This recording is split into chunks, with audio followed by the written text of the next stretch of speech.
There's no denying that there's a tremendous amount of pressure on writer-director Ishana Shyamalan with her debut feature. Her father's reputation will always follow her, but let's not pretend like that's entirely a bad thing. Unlike many first-time directors, she was able to hone her craft as a second-unit director on many M. Night productions.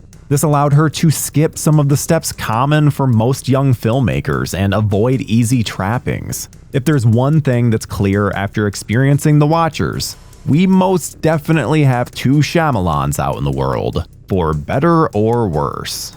And it goes without saying that I'll be avoiding spoilers as much as possible in this review, as I think the fresher you go into this, the better.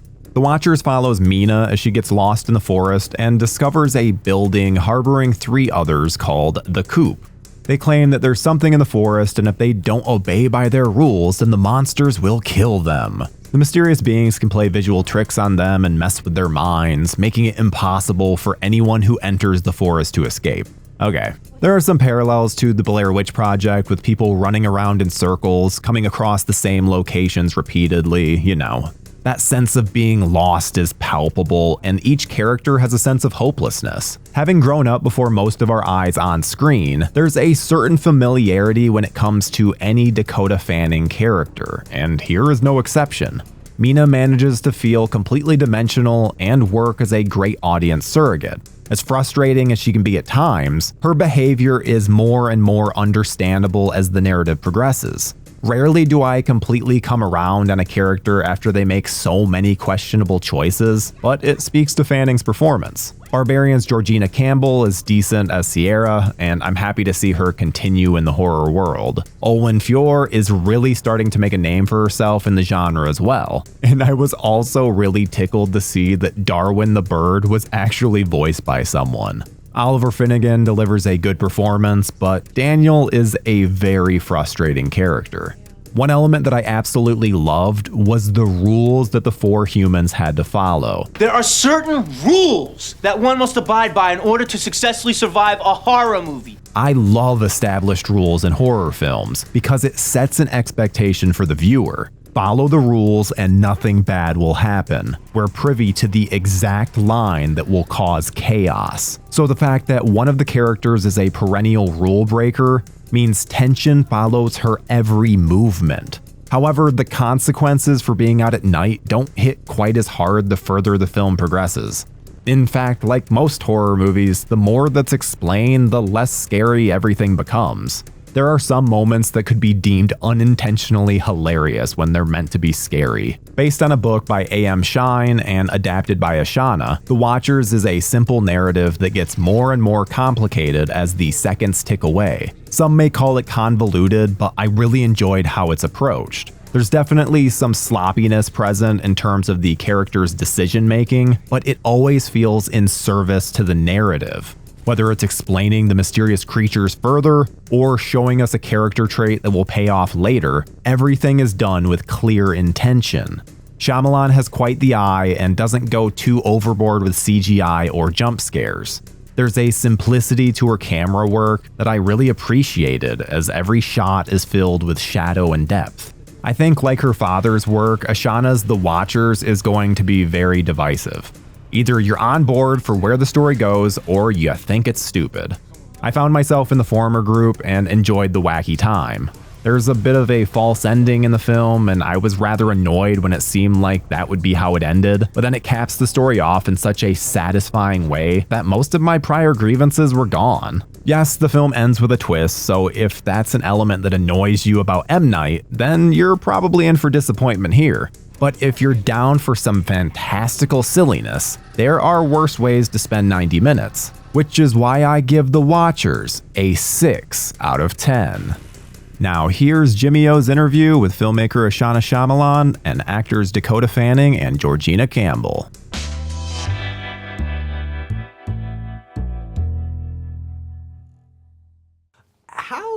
This is such an interesting character. I feel like there's a lot of self-reflection in what you're doing here. Can you talk about that and going into that? Yeah, I think, this character, you meet her at that period in one's life that is the in-between. You're not super young and you're obviously not old, you're still in that in-between phase, and I felt like maybe I was in a similar phase at the time that I was making it. It was right before I turned 30, and I think late 20s, just as a woman, were not my favorite period of my life. It felt like an in-between, like who am I don't know. And so I think, we meet her at that point. She's clearly still looking for something, looking for a piece of herself, looking for something that she is missing. And obviously, it takes this strange experience to help her to realize that. But I think, as a character, it's a very relatable quality of she's a searcher, constantly searching. Well, I think that what's interesting about this character is that she's dealing with a traumatic past, and I think that's what so many people do, and they don't have the outlet to do that. Sure. Yes, totally. Yeah. Go ahead. Did that was that part of the conversation for you? Definitely. I think that was something that, Ishana wanted to make sure was woven in throughout, and kind of, and also the forest kind of bringing that back up for her, something that she tries to keep buried down, and then, being kind of engulfed in this forest and engulfed in this strange world and meeting these new people, and it kind of brings up the things that she's been trying to bury. And that's something we talked about a lot, and I think something that was important to Ishana to weave throughout. What was it like working with her? Oh, it was so great. It really was. She's just the loveliest person and such a creative person. She clearly was put on this earth to make things, and you can feel that energy from her, and wants to collaborate and to be inspired, and it was wonderful energy to be around, and I'm so excited for her future, and I think she's so talented, and really excited to see what she'll do next. Yeah, I mean, it's interesting, a script like this too, coming from the writer and the director. That must be free you as an actor as well. Yeah, I really like it. I really have realized that I like it so much, because you just get you create a relationship with a person who knows everything about the story because it came from them, you know, and like the world that they're trying to build, and it's great because they, usually can come up with any answer that you're looking for, which I find very comforting. That is true. And this cast is really nice too. Yes. Was there it seemed like there was a real true connection here. There was. I mean, it was we're all, at different phases in our lives. Alwyn was the most inspiring person I've ever worked with, because she's like just so full of energy, and like, where, she's like, am I gonna be on the ground for this? And all of a sudden she's like on the ground, like she's just like so physically engaged, and just a really lovely, gentle person. Georgina's awesome. She's like has such an infectious smile and laugh, and really cool. And then Oliver's just like a really special guy and actors at the beginning of his life and his career, and I'm really excited for him. So yeah, it was really fun to work with them. First of all, I love the fact that you choose these really unusual you don't choose the regular stuff. Right. What was it about this? I just really loved the script. I read the script, I thought it was fantastic. And then on top of it, obviously I'd heard of M. Night, and I knew that his daughter Ishana had worked with him on The Servant, and my manager at the time was like, oh, you have to watch this episode of The Servant that Ishana directed, and it was called the pizza episode. And I remember it from when I first watched it. I was like, oh my God, that was like the best episode. So once I kind of knew that's her, I like this script, I was really excited to be part of it.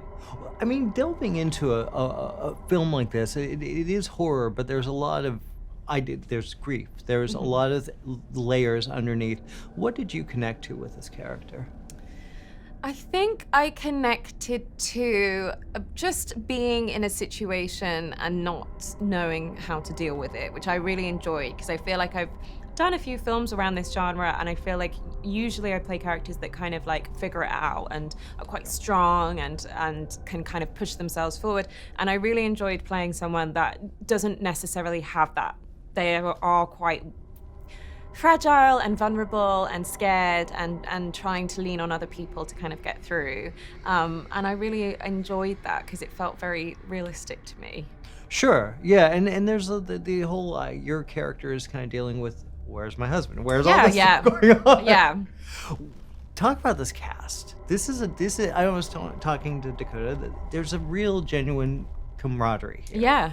What did you feel that? I did. With Oliver Finnegan and Olwen Fura, it was like we all just got on so well immediately, and we obviously came together first because we're kind of in the coop together, and Dakota comes in as the outsider. So the three of us really kind of got to know each other during having a little bit of rehearsal before we started, and then Dakota came in kind of like the first day. So we had already like set up this great dynamic of like we all know each other, and Dakota didn't really know us, and that kind of worked for the screen as well. And then obviously we all got to know each other throughout filming, and it was just really lovely. It was a lovely group. Everyone was very kind. Nice. Yeah. We'll talk about working with a director who obviously, she's done Servant. She has some, her dad's done a few things. Yeah. What was it like, what was it like working specifically with her? It was great. She's so young, and it's like it's her first feature film, but she has been working in the industry for a really long time, obviously with her dad. And, she worked on The Servant. She wrote on The Servant. She's done a lot of second unit on some of his films. She's made her own stuff. She's done her own short films and all of that sort of thing. So it's very exciting to work with someone that's kind of got this passion and this drive, and they're just kind of starting out. And it was very exciting to work with someone who I feel like she's going to be a really big director, and I get to say, oh my God, I did her first film. Yeah. Totally. I mean, and what are you're a horror nut. You do a lot of horror. What is it about the genre? I love the genre, and apparently the genre loves me. So I'm going with it. I love horror. I love watching it. I like being in them. It's all good. Why was this the one that you wanted to be your feature film debut?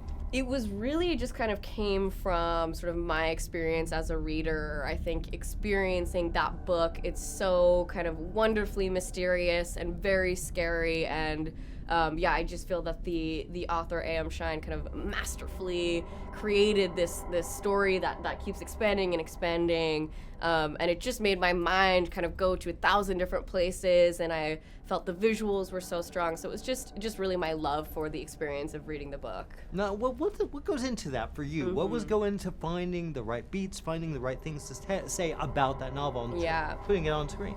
Yeah, I mean, I think for me, the screenwriting process is a very kind of like chaotic thing. I think I sort of like really enjoy moving to different places and just experimenting. And then at the end of the day, I sort of returned back to the structure in the book and sort of like what I had initially loved about it. So it was very much that for me of sort of like exploring different pieces and then returning kind of home to what was so wonderful about the book. Do you, I mean, as a person that is terrified of getting lost in the woods, yes. is that something? Yes. Yes, definitely. I think, I both have like a great desire to be lost in the woods and a fear of it. I just always find myself kind of grounded and connected when I'm in like a space surrounded by trees. So that's like been something I've just like found solace in since I was a kid. So I don't know. Well, that's really interesting. Yeah. A lot of times don't we respect what we fear? Absolutely. In a way? Absolutely. It's like a place that can humble you, which is really wonderful. Like being in the ocean. You know? Exactly. Talk about this cast. How specific were you finding the right faces for these characters? It was very much kind of in a means to sort of honor the beautiful kind of like dynamic that A.M. Shine had set up in the book of these four characters that when they came together felt like this odd family structure. So it was very much my kind of approach was looking for four actors with the kind of chemistry to create this very particular weird family dynamic. And yeah, it was kind of just going with what I sort of loved about the characters, and they all, to me, sort of represented different pieces of myself, split into 4. So it was just, I mean, they're just like supernova, incredible actors all on their own, and it was an honor to work with them all. Well, you know, Georgina had mentioned that they had rehearsed a little bit. That Yeah. Dakota came, so she Yes. wasn't part of the rehearsal. Yes. That was planned. Yeah, well, it just kind of happened that way, sort of like with everyone's schedules, but it was sort of perfect that I got to sort of rehearse the scenes with Georgina Oliver and Alwyn, and they created this dynamic, and then kind of Dakota came in really close to when we started shooting, and it was perfect because it was sort of, she is meant to be this outsider, and they sort of like had a rapport a bit. So it just, I think ended up being one of those things where like life dictates the art process.